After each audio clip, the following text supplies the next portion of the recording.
Bonjour, aujourd'hui je voudrais te parler de tes ennemis à éliminer pour pouvoir vivre ta liberté. Dans mon précédent mail, je t'ai apporté un conseil pour t'aider à faire la clarté dans ta vie ou dans ton activité professionnelle pour devenir libre. Et aujourd'hui, je voudrais justement te parler des ennemis de ta liberté.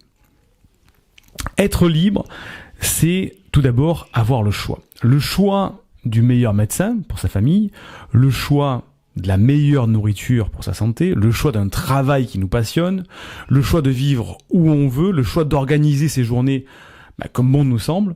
Mais le vrai problème pour atteindre la liberté, c'est pas de devenir riche vite et facilement. C'est pas la solution. Un compte en banque bien rempli, c'est qu'un seul des paramètres de la liberté et surtout pas le premier à résoudre. Et le problème, c'est pas de gagner de l'argent, d'avoir une grande villa, de rouler dans une voiture de luxe. Le vrai problème, c'est de réussir à remplir sa vie avec des choses qui nous passionnent et qui nous font vibrer.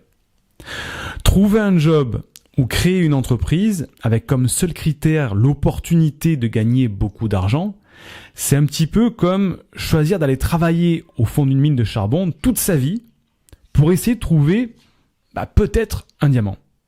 Alors attention, je ne dis surtout pas qu'il ne faut pas gagner de l'argent. Je dis que votre mission principale, c'est de gagner beaucoup d'argent avec ce qui vous rend heureux au quotidien. Donc, je vous donne la définition des 4 vrais ennemis de la liberté. Premièrement, il y a les vendeurs de rêves. Deuxièmement, c'est le miroir aux alouettes. Troisièmement, ce sont les experts old school. Et quatrièmement, ce sont les jeunes célibataires. Vous allez voir quoi, les jeunes célibataires?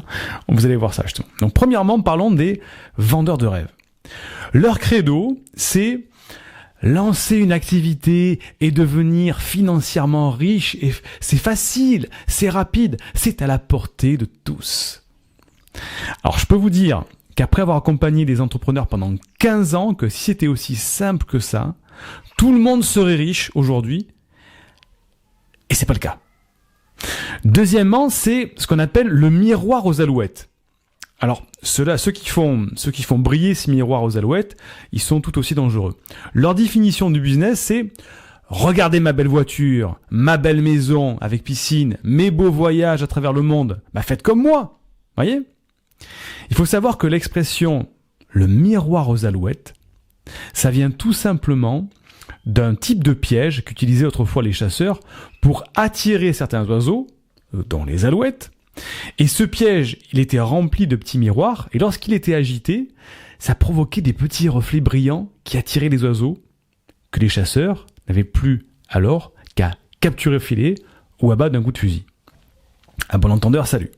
Troisièmement, il y a les experts old school. Alors, cette espèce de personne, elle n'est pas vraiment mal intentionnée. Ils sont tout simplement dépassés par les événements du numérique et ils essaient de maintenir un monde qui s'est déjà écroulé. Leur langage, c'est faites un business plan sur un paperboard, puis une étude de marché, prenez un crédit pour lancer vos affaires, mettez tout ça sur une feuille Excel que vous allez imprimer, vous classez ça dans un beau classeur en papier et vous appliquez votre plan sans rien changer pendant 4 ou 5 ans et peut-être que si l'État ne vous a pas tout pris, vous pourrez sortir un petit salaire. Et pourquoi pas ressortir un fax et un Minitel pour travailler tant qu'on y est. Donc, ce sont des genres de personnes, c'est pas méchant, et parfois ça me rend un petit peu nostalgique parce que c'est un petit peu comme quand on écoute un vieux vinyle, vous savez, un vieux vinyle comme ça, on le met, on le sort, on l'écoute. C'était avant, c'était autrefois, c'était bien. Mais bon, aujourd'hui, pour écouter la musique, je vais pas tous les jours sortir un vinyle, ça va me prendre 2 heures, donc aujourd'hui j'utilise le numérique. Là, c'est pareil. Quatrième type, ce sont les fameux jeunes célibataires. Alors, quel rapport avec les jeunes célibataires? Alors, si vous êtes jeune célibataire, vous allez comprendre. Moi, je les aime bien parce qu'ils sont sincères et ce qu'ils promettent, c'est parfois vrai. Alors, voilà ce qu'ils disent. Regardez-moi, je suis minimaliste et je suis libre. J'ai seulement besoin d'un sac à dos avec ma brosse à dents et d'un ordinateur avec une connexion Internet. J'ai une vie de dingue, faites comme moi. Alors, ce qu'ils disent pas, c'est que ils sont célibataires, ils n'ont pas d'enfants, et ce sont des vrais geeks. Donc cette promesse, elle est valable que pour les 18-20 ans qui se contentent d'un SMIC pour vivre en Asie. Après, c'est plus possible. Si vous êtes comme moi, avec 2 enfants, mariés, 2 enfants en bas âge, vous voulez construire autre chose qu'une vie d'adolescent qui fait des road trips asiatiques.